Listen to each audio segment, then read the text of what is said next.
नमस्कार, आप देख रहे हैं दिल्ली ग्लो न्यूज और मैं हूं आपके साथ सपना मद्देशिया।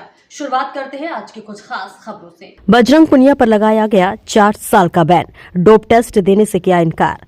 पहलवान बजरंग पुनिया पर 4 साल का प्रतिबंध लगा दिया गया है। ये फैसला इसलिए लिया गया है क्योंकि उन्होंने यूरिन सैंपल देने से मना कर दिया था। सुनिए पूरे मामले पर बजरंग पुनिया की प्रतिक्रिया। नमस्कार दोस्तों, आप सबको पता है एक न्यूज़ आ रही है कल से, मेरे पास भी ईमेल आया है नाडा की तरफ से कि आपके ऊपर 4 साल का बैन लगाया गया है। तो मैं पूरे देशवासियों को भी बताना चाहता हूं कि जो नाडा का व्यवहार है पिछले 13 दिसंबर 2023 को वो मेरे पास आए थे। 15 को मैंने सोशल मीडिया पे एक पोस्ट डाला था कि एक्सपायरी किट लेके वो मेरे पास आए हैं, लेकिन मैंने उसके जो एक्सपायरी किट का जो पूरा मुद्दा था उसके ऊपर मैंने एक पूरा वीडियो बनाया। उसमें मैंने पूरी किट दिखाई कि ये किट किस दिन एक्सपायरी हुई है। लेकिन उसके बावजूद मैंने नाडा के पास दिसंबर से लेकर मार्च 10 तक 3 से 4 मेल किए कि भाई इस चीज़ का मुझे जवाब चाहिए, इसके ऊपर आपने क्या कार्रवाई की है। और जो डीसीओ मेरे पास उस दिन डोप लेने के लिए आया था वो 3 से 4 बार पहले भी मेरा डोप टेस्ट लेके जा चुका है। और पूरे हरियाणा में वो खुद बता रहा था ये चीज़ें कि पूरे हरियाणा में मैं ही सभी खिलाड़ियों का डोप टेस्ट करने के लिए आता हूँ। लेकिन उसके बावजूद हमारे को कोई भी इन्फॉर्मेशन नहीं दी गई कि भाई आप के ऊपर जो ये चीज़ें हुई हैं, जो ये एक्सपायरी किट का हुआ है, उसका हमें कोई जवाब नहीं दिया गया, आज तक भी नहीं दिया गया है। 2024 मार्च 10 की जो ट्रायल 9-10 की जो ट्रायल थी उसके बारे में मैं आपको बता देता हूं कि जब मार्च में ट्रायल हुई जो ओलंपिक क्वालिफाई के लिए थी, उसमें जब वो बोल रहे हैं, मेरे ऊपर आरोप लगाए हैं नाडा की तरफ से कि बजरंग डोप सैंपल देने से पहले वेन्यू छोड़ के भाग गए, उन्होंने ये बोला है। लेकिन मैं आपको बताना चाहता हूँ कि मेरे पास विद प्रूफ है। मैंने वो कुश्ती के बीच में आए मेरे पास, उसके बाद मेरी एक और कुश्ती थी। रूल के हिसाब से मैं आपको बताऊं तो कुश्ती के बीच में आपके पास कोई भी डोप लेने के लिए नहीं आ सकता। कुश्ती ख़त्म होने के बाद आपका टूर्नामेंट ख़त्म हो गया या आप उससे बाहर हो गए गेम से, तो आपका डोप सैंपल लेने आ सकते हैं। लेकिन जब वो मेरे पास आए ना तो उन्होंने मेरे को कोई आईडी दिखाई। मैंने उनको बोला कि अभी मेरी एक और बाउट है, उसके बाद आप मेरे से बात करना आके। लेकिन मैं जब उन्होंने सरकारी डॉक्टर बैठता था वहाँ पे, जो सरकार ने अपॉइंट कर रखा, साई द्वारा वहाँ पे बिठा रखा था, मैंने उनसे मेडिकल बनवाया। उसके बाद उसमें टाइम नोट भी है कि भाई किस टाइम मैंने मेडिकल बनवाया और किस टाइम मैंने जो वहाँ पे जो कोचेज़ बैठे, जो टीम बना रखी थी कि भाई उनको मेडिकल देना है, उनके पास वो मेडिकल दिया। उसके बाद मैंने वेन्यू छोड़ा।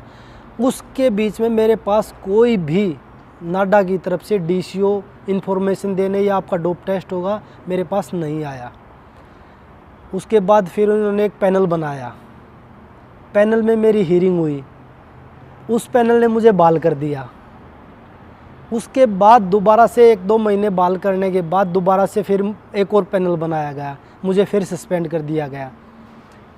उसके बाद मैंने अभी पैनल में जो जवाब दिए, उसके बाद पैनल का कल डिसीजन आया कि आपके ऊपर 4 साल का बैन लगा रहे हैं।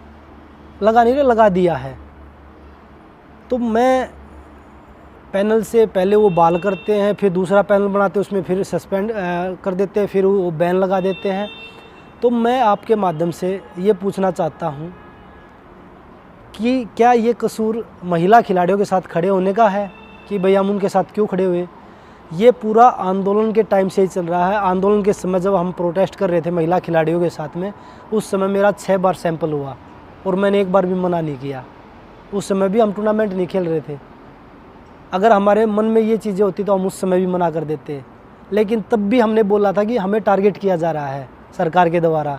उसके बाद जब वो एक्सपायरी किट का मामला आया, जब हमने आवाज़ उठाई और वो हमने प्रूफ हो गया, उस सिस्टम से हमारा विश्वास बिल्कुल उठ गया कि जो ये सिस्टम चल रहा है, जब आप इतने बड़े बड़े खिलाड़ियों के साथ ऐसा हरकत कर सकते हैं, ऐसी बेहुदा हरकत कर सकते हैं, तो आपके ऊपर कौन विश्वास करेगा।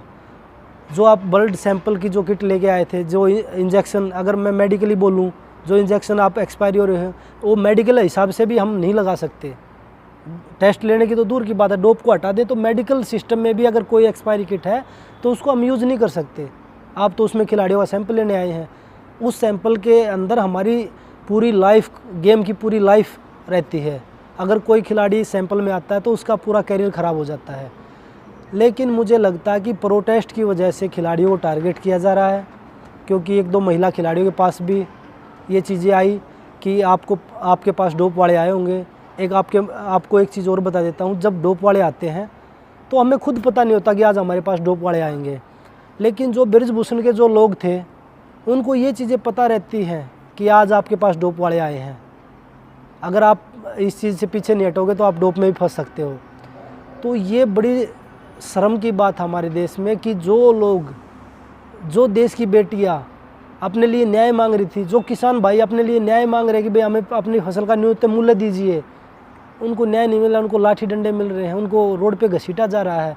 और उसके बाद हमें डरा धमका के, सरकार ये चाह रही है कि हम डरा के धमका के हम इन लोगों को पीछे कर देंगे, तो हम ना तो डरेंगे ना हम झुकेंगे। जो सच्चाई की लड़ाई है वो लड़ते रहेंगे, पहले भी लड़ रहे थे, आज भी लड़ रहे हैं और आगे भी लड़ते रहेंगे। तो ये लड़ाई जो है, आज भी मैं कोर्ट में लड़ रहा हूँ, कल मेरी केस की हियरिंग है कोर्ट में, उसके बाद मैं केस में भी इसको अपील करूँगा, जहाँ पे ये सारे डोप के मामले जो लोग देखते हैं बाहर विदेश में, वहाँ पे भी मैं इसकी अपील करूँगा। मैं लास्ट तक अपनी ये लड़ाई लड़ूंगा, मेरे पास सारे प्रूफ हैं और सब प्रूफ के साथ मैं आगे बढ़ूँगा, क्योंकि हम सच्चाई को दबा सकते हैं, छुपा नहीं सकते, लेकिन वो सच्चाई एक दिन देश के सामने हम ला कर रहेंगे। धन्यवाद।